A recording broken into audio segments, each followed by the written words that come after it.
2024 में लोकसभा का चुनाव है। एक तरफ जहां इंडिया गठबंधन है, वहीं दूसरी तरफ एनडीए और भारतीय जनता पार्टी हिंदुत्व के नाम पर वोटरों को एकजुट करने की कोशिश में लगी है। वहीं चुनाव से पहले राम मंदिर में रामलला को स्थापित किया जाएगा और भाजपा इस तरह से हिंदुओं को पूरी तरह से टारगेट कर रही है कि किस तरह से हिंदुओं को इमोशनल किया जाए और उनके वोट बैंक को अपने पास लाया जाए। 2014 और 19 का लोकसभा चुनाव बीजेपी ने हिंदुत्व के उभार के सहारे ही जीता था, लेकिन अब यह जानते हुए भी कि हिंदुत्व भाजपा का आजमाया हुआ नुस्खा है, इसके बावजूद भी राष्ट्रीय जनता दल के नेता हिंदू के देवी देवताओं और धर्म ग्रंथों को निशाना बना रहे हैं, जिसका नतीजा यह होगा कि भाजपा जो है वह बिहार में काफी आसानी से मजबूत हो जाएगी और इसकी वजह जो है वह राजद के नेता ही बनेंगे। तो आइए हम आपको बताते हैं कि राजद के नेता कैसे भाजपा की राह को बिहार में आसान कर रहे हैं। लेकिन उससे पहले नमस्कार, आप देख रहे हैं द बिहार प्रोजेक्ट और मैं हूं आपके साथ आत्मजा। दरअसल आपको बता दें कि सबसे पहले बिहार के राजद कोटि के शिक्षा मंत्री बने यानी कि चंद्रशेखर ने हिंदुओं के धर्म ग्रंथ रामचरितमानस पर टिप्पणी की थी। उसके बाद लगातार वे रामचरितमानस और मनुस्मृति के खिलाफ आग उगलते रहे। बाद में तो एक दिन उन्होंने यह तक कह दिया कि राम उनके सपने में आए थे, राम ने उन्हें अपने को बचा लेने की बात कही थी, आग्रह किया था। चंद्रशेखर के बयान को लेकर राजद में विवाद भी हुआ था। चंद्रशेखर के पक्ष में राजद के प्रदेश अध्यक्ष जगदानंद सिंह खुलकर खड़े हो गए थे, जबकि राष्ट्रीय उपाध्यक्ष यानी कि शिवानंद तिवारी ने राम मनोहर लोहिया के रामायण मेला आयोजित करने का हवाला देकर चंद्रशेखर के बयान पर आपत्ति जताई थी।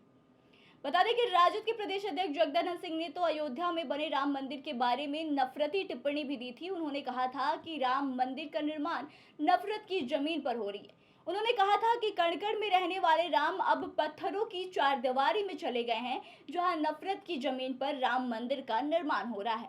और अब एक बार फिर से राजद के विधायक फतेह बहादुर सिंह ने दुर्गा माता के अस्तित्व पर सवाल कर दिया है और नफरती टिप्पणी दी है। फतेह बहादुर सिंह ने दुर्गा मां को काल्पनिक बता दिया है। उन्होंने हिंदू आस्था पर यह कहकर चोट पहुंचाई है कि जब ब्रिटिश हुकूमत ने भारत को गुलाम बनाया, उस वक्त मां दुर्गा कहां थी। राजद विधायक ने कहा कि दुर्गा की कहानी काल्पनिक है, मैं उन्हें शक्तिशाली देवी का दर्जा दे देता, लेकिन जब भारत गुलाम हुआ उस समय भारतीयों की संख्या जो थी वह 30 करोड़ थी। मैं उन मनुवादियों से सवाल पूछना चाहता हूं जिन्होंने यह लिखा है कि महिषासुर की करोड़ों की संख्या वाली सेना के साथ मां दुर्गा ने लड़ाई लड़ी, महिषासुर का वध कर दिया। जब मुट्ठी भर अंग्रेजों ने भारत को गुलाम बनाया तो मां दुर्गा उस समय कहाँ थी, 10 हाथ और औजार उनके कहाँ थे। यहाँ तक कि विधायक ने दुर्गा की पूजा अर्चना को ही नाजायज खर्च वाला काम बता दिया है। लेकिन वहीं दूसरी ओर आप अगर देखेंगे कि राजद सुप्रीमो लालू प्रसाद यादव मंदिरों में जाते हैं, मत्था टेकते हैं, देवी देवता के दर्शन करते हैं। इस साल नवरात्रि में भी उनके घर पूजा अर्चना हुई। वहीं कुछ दिन पहले ही लालू गोपालगंज गए तो उन्होंने थावे मंदिर में देवी का दर्शन किया, आशीर्वाद लिया। और वहीं कुछ समय पहले डिप्टी सीएम तेजस्वी यादव खुद भी थावे मंदिर गए थे। ऐसे में राजद नेताओं की हिंदुओं की आस्था के खिलाफ बयानबाजी किसी को भी समझ नहीं आती।